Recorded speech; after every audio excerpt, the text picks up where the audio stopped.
Bonjour les amis, je suis Amanda Olo, je suis épouse et mère et je crée sur cette chaîne du contenu pour la révélation des filles de Dieu. Ces contenus sont basés sur des revues de lecture, la méditation de la parole de Dieu et quelques expériences personnelles. Aujourd'hui, je vais parler des tempéraments et comment maman peut découvrir celui de bébé. Mais qu'est-ce que les tempéraments? Eh bien, les tempéraments, c'est l'ensemble des traits fondamentaux qui forment le caractère, la manière d'agir, de réagir d'une personne. On peut aussi dire que les tempéraments, c'est la force vitale d'une personne. Ma connaissance des tempéraments a énormément grandi à travers ce livre. Je le recommande aux couples ou aux personnes cheminant vers le mariage. Connaître les tempéraments, c'est important dans le sens où on apprend à se connaître soi-même, nos forces, nos faiblesses, connaître les autres et bien sûr mieux interagir avec eux. La théorie des tempéraments avait été formulée par le père de la médecine Hippocrate et il parle de 4 tempéraments bien distincts. Les colériques, c'est ceux qui sont vifs, mais qui peuvent être brutales. Les mélancoliques, c'est ceux qui sont profonds, sensibles, mais qui peuvent être pessimistes. Les sanguins, c'est ceux qui sont joyeux, mais qui peuvent malheureusement être instables. Et bien sûr, les flegmatiques, mon préféré, qui sont ceux qui sont paisibles, mais qui peuvent malheureusement être passifs. Mais que dit la parole de Dieu sur les tempéraments? Eh bien, les tempéraments existent bel et bien dans la parole de Dieu, dans le livre de Proverbes, à partir du chapitre 30, verset 11. Et dans la parole de Dieu, nous le retrouvons sous le terme de race.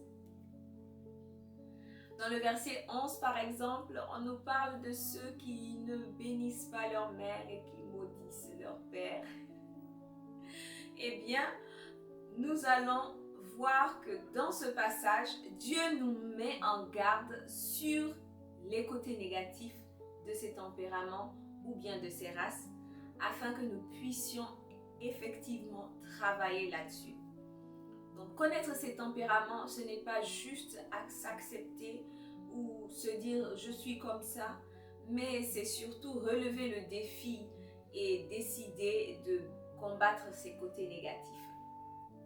Allons découvrir ensemble quel passage parle de quel tempérament.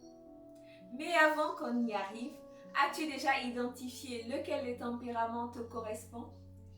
Dis-moi dans les commentaires si tu veux que je fasse plus de vidéos pour découvrir chaque tempérament en profondeur. Chacun de nous se retrouve dans un ou deux de ces groupes, à partir du verset 11. Et nous allons voir que le verset 11 nous parle de ceux qui maudissent leur père et qui ne bénissent pas leur mère. C'est un peu choquant, n'est-ce pas? Eh bien, il s'agit là des mélancoliques. Et les mélancoliques sont justement ces personnes profondes, sensibles, mais pessimistes ou tristes. Et c'est ce qu'on voit bien sûr dans ce verset. Attention, la parole de Dieu met en lumière les côtés négatifs afin que nous puissions prendre nos responsabilités et travailler sur notre caractère, sur notre tempérament afin de mieux réagir avec les autres. Ce n'est pas un modèle à suivre de maudire son père et de ne pas bénir sa mère. Dans le verset 12, on nous parle de la race qui se croit pure et qui n'est donc jamais lavée de sa souillure. Eh bien, il s'agit là des flegmatiques, qui sont des personnes justement paisibles, mais à force d'être trop paisibles, ils passent à côté des expériences qui pourraient justement les rendre meilleurs. Donc, ils sont passifs. Dans le verset 13, on nous parle de la race dont les yeux sont hautains et les paupières élevées. Ici, il s'agit du tempérament sanguin, des personnes trop joyeuses, mais qui peuvent être instables. Et pour finir, dans le verset 14, on nous parle de la race dont les dents comme sont des glaives et qui sont prêts à dévorer le malheureux. Alors ici, il s'agit justement des colériques, les personnes qui ont un tempérament vif, mais qui, à force d'être vifs, peuvent être brutales.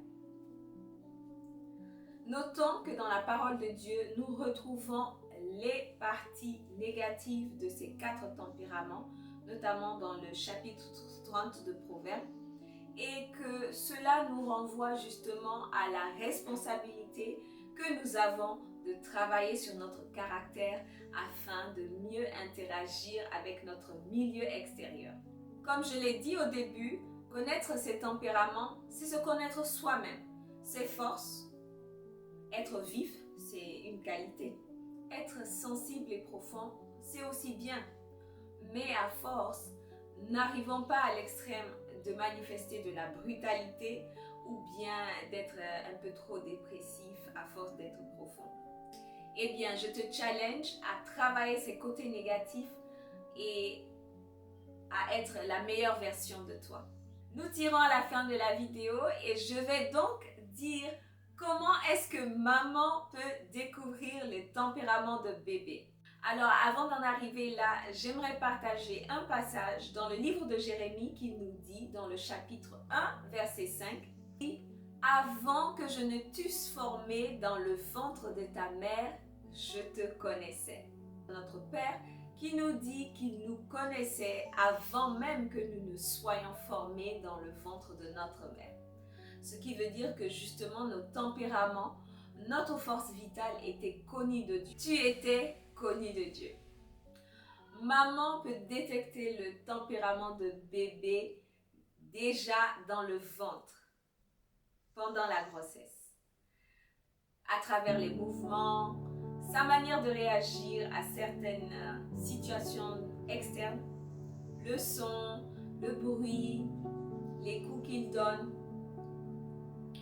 Avec un peu d'attention et un peu de sensibilité, elle peut déjà détecter si l'enfant sera vif ou s'il sera plutôt paisible. En tant que maman, nous contribuons à la création avec Dieu. Déjà là, maman peut déjà commencer à prier pour que bébé puisse être une meilleure version de lui. Si on a l'impression que notre bébé est plutôt vif et brutal, eh bien en tant que maman, nous pouvons déjà prier pour que notre bébé manifeste un peu plus de paix. Ou si nous sentons que bébé est justement trop passif et qu'il ne bouge pas beaucoup, nous pouvons déjà commencer à prier pour que bébé soit quelqu'un de plus vif. Ces tempéraments sont tous très bons. Oui, parce que c'est bien Dieu qui les a créés. Notre responsabilité, c'est de les identifier, maximiser sur les forces et travailler sur les faiblesses.